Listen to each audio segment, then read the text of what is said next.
Good morning students, आप सभी का ऑनलाइन क्लास में स्वागत है। आज का टॉपिक पढ़ेंगे अपन क्रिस्टल जालक पर एकक कोष्टिका।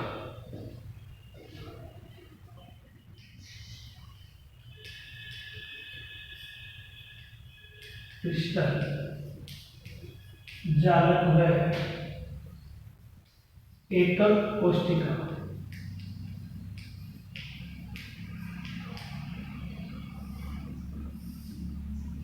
तो सबसे पहले हम पढ़ेंगे क्रिस्टल जालक क्या होता है।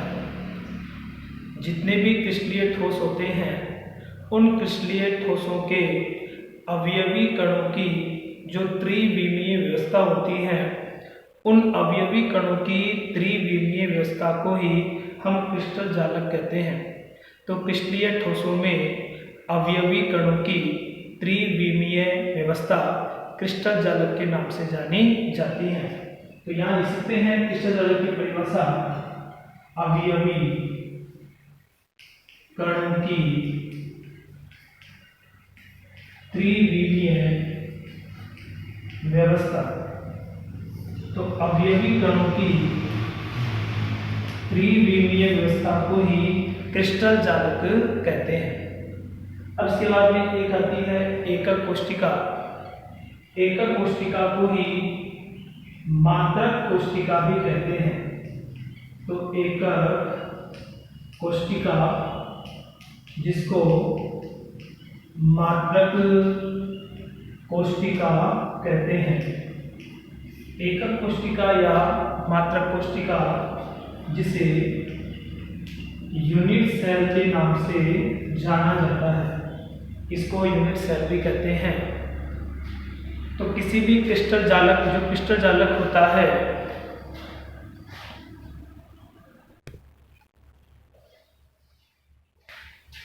तो किसी क्रिस्टल जालक की वह सूक्ष्मतम या न्यूनतम इकाई जिसकी बार बार पुनरावृत्ति करने से संपूर्ण क्रिस्टल जालक का निर्माण हो जाता है, वह न्यूनतम इकाई एकक कोष्टिका या मात्रक कोष्टिका कहलाती है। तो वह सूक्ष्मतम या न्यूनतम इकाई जिसकी बार बार पुनरावृत्ति करने से संपूर्ण क्रिस्टल जालक का निर्माण हो जाता है, उस न्यूनतम इकाई को एकक कोष्टिका के नाम से जाना जाता है। यदि अपन हमारे शरीर की सबसे छोटी इकाई कोशिका होती है, तो यहाँ कोशिका की तुलना हम एकक कोष्टिका या मात्रक कोष्टिका से कर सकते हैं, और संपूर्ण शरीर की तुलना हम क्रिस्टल जालक से कर सकते हैं। जैसे दीवार होती है, तो दीवार ईंटों से मिलकर बनी है, तो यहाँ जो ईंट है उस ईंट की तुलना एकक कोष्टिका से हम कर सकते हैं, और जो संपूर्ण दीवार है उस संपूर्ण दीवार की तुलना हम क्रिस्टल जालक से कर सकते हैं। देखते हैं एकक कोष्टिका कैसी होती है। एकक कोष्टिका एक घनीय संरचना होती है। तो ये होती है इस प्रकार की कोई एकक कोष्टिका। एकक कोष्टिका की ज्यामिति घनीय होती है। ये माना कि कोई एकक कोष्टिका है। एकक कोष्टिका की आकार घनीय या कमरे के समान होता है, जिसमें कोनों की संख्या 8 होती है। तो इसके अपन कोने देखें तो इसमें कोनों की संख्या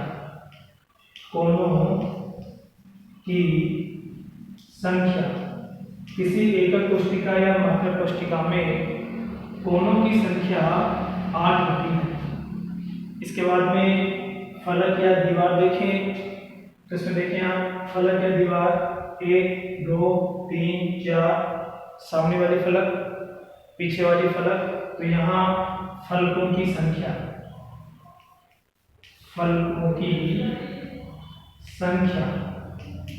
यदि फलकों की संख्या की बात करें तो फलकों की संख्या यहाँ होती है 6।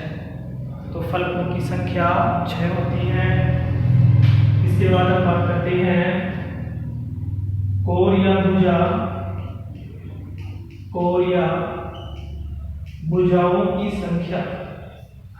कोर या भुजाओं की संख्या। तो देखते इसमें कोणीय भुजा कितनी होती है, 1 2 3 4 5 6 7 8, इसके बाद में 9 10 11 12। तो इसमें कोणीय भुजा देखें तो यहाँ कोणीय भुजाओं की संख्या 12 होती है। इसका एक मध्य केंद्र होता है, तो यहाँ मध्य केंद्र की संख्या, मध्य केंद्र की संख्या, तो यहाँ मध्य केंद्र की संख्या 1 होती है।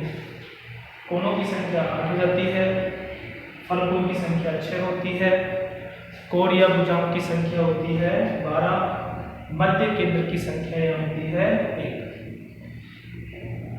एकक कोष्टिकाएं बहुत प्रकार की होती हैं, तो जो एकक कोष्टिका होती है उसको मापने के लिए पैरामीटर की आवश्यकता होती है। एकक कोष्टिका या मात्रक कोष्टिका को मापने के लिए पैरामीटर की आवश्यकता होती है। पैरामीटर की संख्या 6 होती है। क्वेश्चन पूछा जाता है आपको एकक कोष्टिकाओं के लिए पैरामीटर की संख्या होती है, तो हमें बताना है एकक कोष्टिका को नापने के लिए पैरामीटर की संख्या 6 होती है। 6 में से 3 अक्षीय दूरियां होती हैं। तो जो 6 पैरामीटर्स हैं उन 6 पैरामीटर में से अक्षीय दूरियां होती हैं 3, जिनको स्मॉल a, स्मॉल b और स्मॉल c के द्वारा प्रदर्शित किया जा सकता है। अब बात करते हैं अक्षीय कोणों की। तो अक्षीय कोण की बात करें तो अक्षीय कोण की संख्या भी 3 होती है। 3 तो गई अक्षीय दूरियां और 3 ही होती हैं अक्षीय कोण। अक्षीय कोणों को हम अल्फा, बीटा व गामा के द्वारा प्रदर्शित कर सकते हैं। 3 अक्षीय दूरियां, 3 अक्षीय कोण। हम इन अक्षीय दूरियों को इस एकक कोष्टिका में रिप्रेजेंट कर सकते हैं। ये माना कि A, ये माना कि B और ये माना कि C। तो यहाँ A, B, C ये 3 यहाँ पे अक्षीय दूरियां होती हैं। अक्षीय कोण की बात करें तो अक्षीय कोण 3 होंगे, अल्फा, बीटा, गामा। हमें ध्यान रखना है A और B के बीच में, A और B के मध्य बनने वाला कोण होगा गामा। B और C के मध्य, B और C के सिर में देखो बीटा गामा आगे हैं, तो शेष कोण रह गया अल्फा। तो यहाँ B और C के मध्य बनने वाला कोण होता है अल्फा। A और C के मध्य A और C, A के नीचे अल्फा था, C के नीचे गामा है, बचा कौन, बीटा। तो यहाँ जो बनने वाला कोण है वो बीटा हो जाता है। तो हमें सिर्फ में देखना है जो शेष रह जाता है वही आपका कोण होता है। तो A और B के बीच में गामा बनेगा, तो यहाँ जो बनने वाला कोण है उसको बोलते हैं अपन गामा। इसके बाद B और C के मध्य, B और C के मध्य जो बनने वाला कोण होता है वो होगा आपका अल्फा। और A और C के मध्य, A और C के मध्य जो बनने वाला कोण होता है उसको हम कहते हैं बीटा। एकक कोष्टिका की परिभाषा हो गई है, वह न्यूनतम इकाई जिसकी बार बार पुनरावृत्ति करने से संपूर्ण क्रिस्टल जालक का निर्माण हो जाता है, उस न्यूनतम इकाई को एकक कोष्टिका कहा जाता है। एकक कोष्टिका की ज्यामिति घनीय होती है। इसमें 8 कोने होते हैं, 6 फलक होते हैं, 12 कोणीय भुजा होती है और मध्य केंद्रों की संख्या यहाँ 1 होती है। एकक कोष्टिका को मापने के लिए 6 पैरामीटर्स की आवश्यकता होती है, जिनमें से 3 अक्षीय दूरियां होती हैं और 3 अक्षीय कोण होते हैं। अक्षीय दूरियां स्मॉल a, स्मॉल b व स्मॉल c होती हैं और 3 अक्षीय कोण अल्फा, बीटा व गामा होते हैं। इस प्रकार से एकक कोशिका को हम रिप्रेजेंट कर सकते हैं। अब चूंकि हमने यहाँ पे देखा कि जो एकक कोशिका होती है वो एकक कोशिका अनेक एकक कोशिकाएं मिलकर संपूर्ण क्रिस्टल जालक का निर्माण करती हैं। तो बहुत सारी एकक कोशिकाएं होंगी और बहुत सारी एकक कोशिकाएं मिलकर संपूर्ण क्रिस्टल जालक का निर्माण करती हैं। तो हमें ध्यान रखना है कि यदि कोई अवयवी कण अणु, परमाणु व आयन हो सकता है।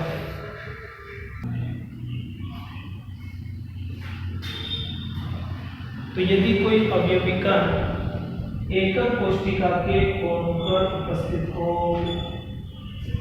और हम जानते हैं कोणों की संख्या होती है 8।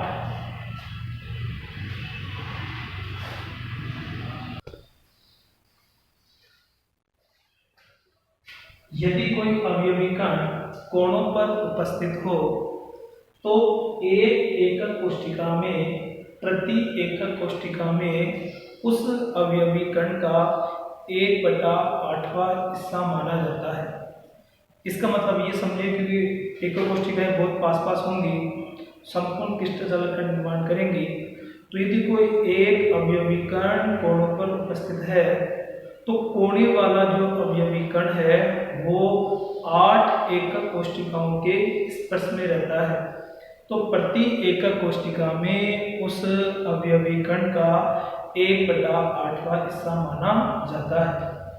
तो यदि कोणों पर उपस्थित अवयवी कण है तो कोणों पर उपस्थित कोई अवयवी कण है तो प्रति एकक कोशिका में 1/8वां हिस्सा माना जाता है। तो प्रति एकक कोशिका में 1/8वां हिस्सा माना जाता है। मतलब वो जो एकक अवयवी कण है वो 8 एकक कोशिकाओं से स्पर्श किया हुआ है। इसी प्रकार से यदि कोई अवयवी कण फलक के केंद्र पर उपस्थित हो, जो भुजा है, फलक है, यदि फलक के केंद्र पर उपस्थित हो तो उस एकक कोशिका में या प्रति एकक कोशिका में उस अवयवी कण का 1/2वां हिस्सा माना जाता है। फलक पर होगा तो ये माना जाता है कि ये अवयवी कण दो अवयवी कण 2 एकक कोशिकाओं में स्पर्श किया हुआ है। तो यदि फलक केंद्र पर है तो प्रति एकक कोशिका में इसका 1/2वां हिस्सा माना जाता है। विंडो होगी किसी दीवार में, कॉमन दीवार है, 2 रूम अटैच है, उसमें खिड़की लगी हुई है, तो वो खिड़की इस रूम की मानी जाएगी और उस रूम की मानी जाएगी। इसी प्रकार से यदि फलक केंद्र पर उपस्थित कोई अवयवी कण है तो उसका 1/2वां हिस्सा माना जाता है प्रति एकक कोशिका में। यदि कोई अवयवी कण कोर या भुजा पर उपस्थित है, भुजाएं 12 होती हैं, तो यदि कोई अवयवी कण कोर या भुजा पर उपस्थित है तो प्रति एकक कोशिका में उस अवयवी कण का 1/4वां हिस्सा माना जाता है। तो कोर या भुजा पर उपस्थित अवयवी कण तो उसका माना जाता है 1/4वां हिस्सा। और यदि कोई अवयवी कण मध्य केंद्र में हो तो मध्य केंद्र में होगा तो उसका कोई डिवाइडेशन नहीं होगा अन्य एकक कोशिका से। तो यदि कोई अवयवी कण मध्य केंद्र में उपस्थित हो तो उस अवयवी कण का प्रति एकक कोशिका में संपूर्ण हिस्सा माना जाता है। मध्य केंद्र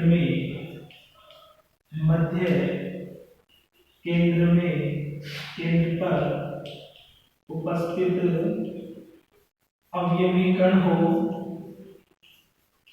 तो उसका प्रति एकक कोशिका में संपूर्ण हिस्सा माना जाता है। तो प्रति एकक कोशिका में उसका संपूर्ण हिस्सा माना जाता है।